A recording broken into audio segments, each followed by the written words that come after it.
just wanted to take a moment and first thank everyone for your incredible support.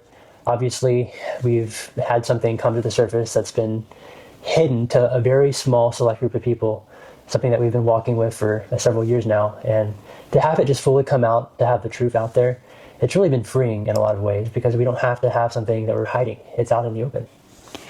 Yes, that's true. But also I would add that since this is such a absolutely deeply traumatic thing that we've gone through, obviously us sitting here can never fully express what we've walked through in these past few years. I mean, I don't even want to get into the process of what that looked like, but it was excruciatingly painful. So yes, there is that freedom in not having to depend on a few people and keep begging for justice and having it minimized and turned down and, just hitting a wall, like a dead end. There's peace and satisfaction now.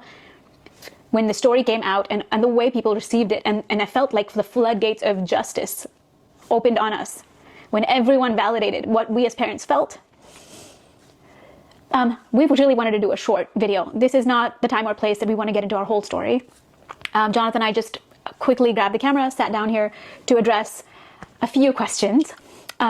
We will be doing some podcasts with amazing people and get into the nitty-gritty and the deep things. We told a few journalists our story, and then they have full control of what we've given them. We have no control. We told the truth. They do the investigation. That takes months. It takes a long time. So this is not something that just started now. This has been building. I'm proud of them for doing their due diligence. Yeah. And so I thought the reason I suggested we do this video is because I didn't realize how much it would blow up. Jonathan had kind of an idea. I genuinely didn't. And since we've been on TV so much and people have loved us so genuinely, I felt it was cruel to not answer a few questions that people who genuinely love us want these answers to. All right, so these are 4 of the most common questions that we've got over the last few days. 1 is, why didn't we go to the police? And why did it take so long to talk? 2, why did I not put my hands on this man? And 3, why did Suzy scream for me to go up versus her just going up herself? And 4, why are we not going public? Yeah. So let's unpack the first question, is why didn't we go to the police? Well, we did go to the police, actually twice. I think to answer the second question, why did you wait so long to talk? I would say let's go through the timeline, because I understand in an article, there's a bit of back and forth because it's so complex. So we'll just go. Yeah, so I'm glad that they're doing this. They're putting it out there. So just to make sure everything we are sharing over here, these are just our opinions, okay? We are going to be commenting according to this video. So everything is alleged, okay? Until the courts and everything is proven otherwise. So keep that in mind. Personally, I'm glad that they're making this clarification, because some of the question is exactly what I was asking, like, okay, why now? Why didn't you do these things back then? Are you guys doing these things because you're no longer part of the empire? You're no longer part of the Star Empire? What's going on? So they have offered some answers. They've offered some clarification. So whether you are satisfied with their answers or not, at least they know that people are asking these questions. So yeah, without further ado, so let's get into it, and then we'll be discussing as we go along. Go in a streamline. We're going to do a super concise version because this is going to be a short video. It'll all keep coming out. We have a little bit of notes here for just the main highlights. So let's pick up from where it all began. I would start with in the summer of 2020. Actually, in early spring 2020, my sister noticed my daughter's behavior being strange, stiffening up when people came close. And I started to notice that too, but I didn't take it very seriously. I thought just part of growing. And then by that summer, on a trip, we're going to be a little careful with our words here. We have to be on a trip. This man says that our daughter walked in on him in a bathroom, saw him full frontal nude. At this point, this is also new to me. I didn't really know what to do with it. I just said, okay. Since he told me, I just said, okay. And I went and checked on my child. She seemed fine. So I was like, okay. I don't know if I even told you or not that day. Then as the months start to progress, she starts to get, her behavior is changing. November of 2020, she tells me in very graphic detail that she had been molested. It was the shock of my life. I can't even explain the things that I felt. In that moment, I went to my confidant, the person I really, truly, with my whole heart trusted. That was another question. Why did you go there? It was about 5:30 in the evening. Jonathan hadn't come home from work, and I was ready to get in the car and go to the police. But This woman I really trusted said, no, we're going to talk to the teachers. When I talked to my child that day, when she told this me, woman, it's my mom. You can just say the name. it's still hard. It is still hard. It's easy to talk to a journalist as a one-on-one person, but going public, it genuinely hurts. These are people that we love. These are not people we're angry at or hate. Okay, sorry. I'm trying not to get emotional. So I asked my child. I have no practice with this. I don't know what leading questions are or not. I assumed it was the school. Her world was so small. Home, school, and we'd take her to Daystar. So I assumed it was the school. I asked her, is it at school? She was nervous and just nodding. I found out since, counselors have explained that behavior to me now, and it all adds up. It all makes sense. And I said, was it a girl or a boy? She said a boy. And I said, how tall? Trying to gauge the age. And she said, taller than daddy. That struck fear in my heart because dad is a man. A 5-year-old doesn't, know to communicate that. Okay, picking up the pace. Once that happens, we go to the school and, this confidant, the one I trusted, after we talked to the teachers and they said, there's no male here, it's almost like, okay, we've done our part, case closed. And I told Jonathan, I don't want to get talked out of this. I don't want to have a discussion with your family. Let's go to the police. We went to the police, filed our report. They did a quick little investigation since there was not much to go on.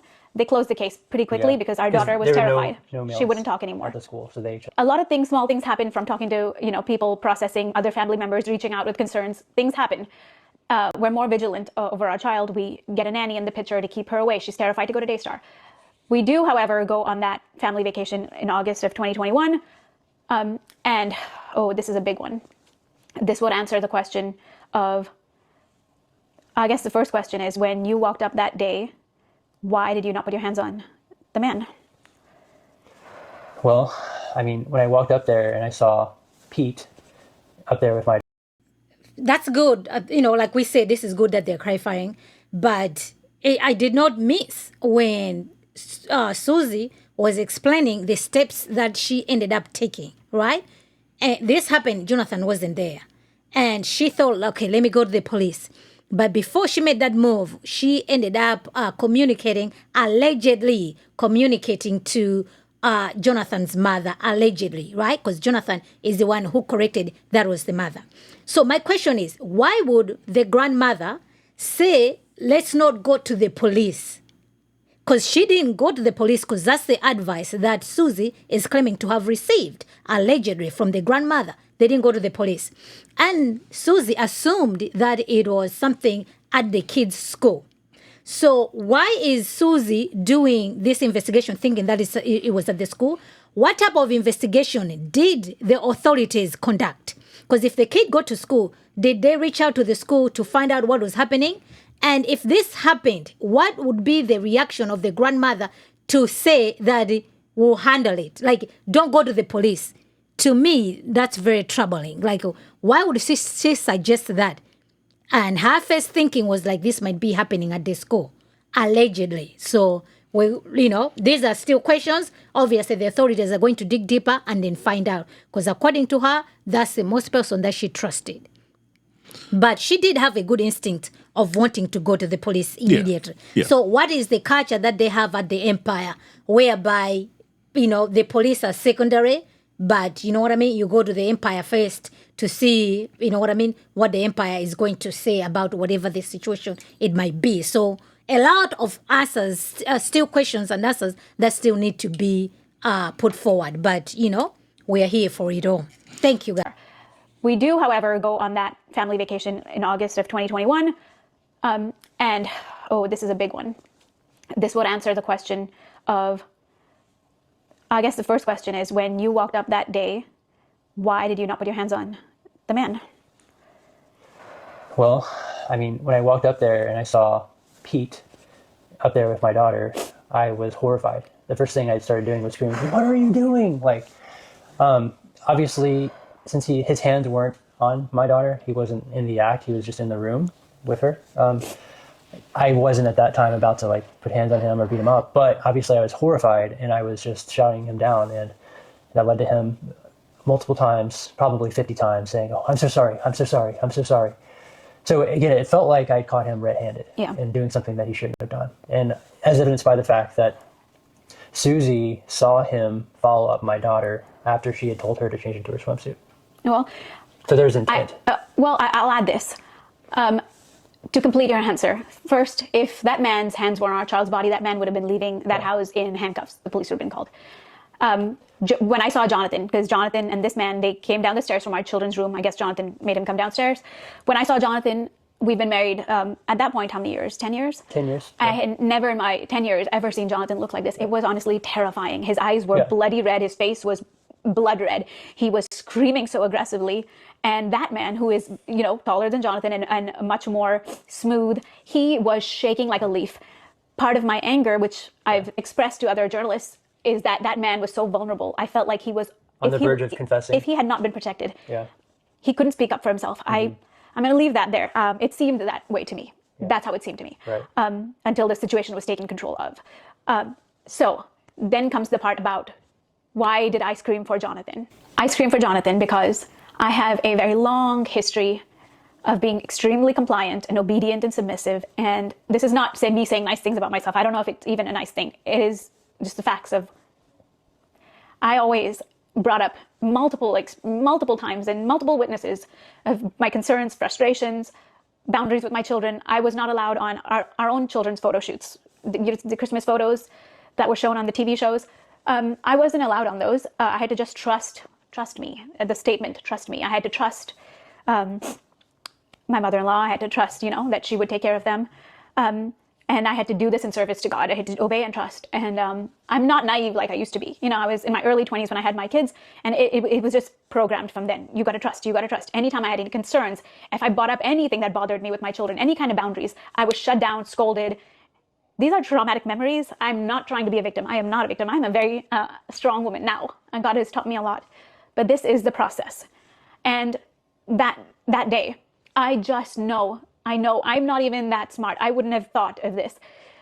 In my gut, in my spirit, when I saw that man, I told my kid to go put on her swimsuit. I saw him turn and follow her up those stairs.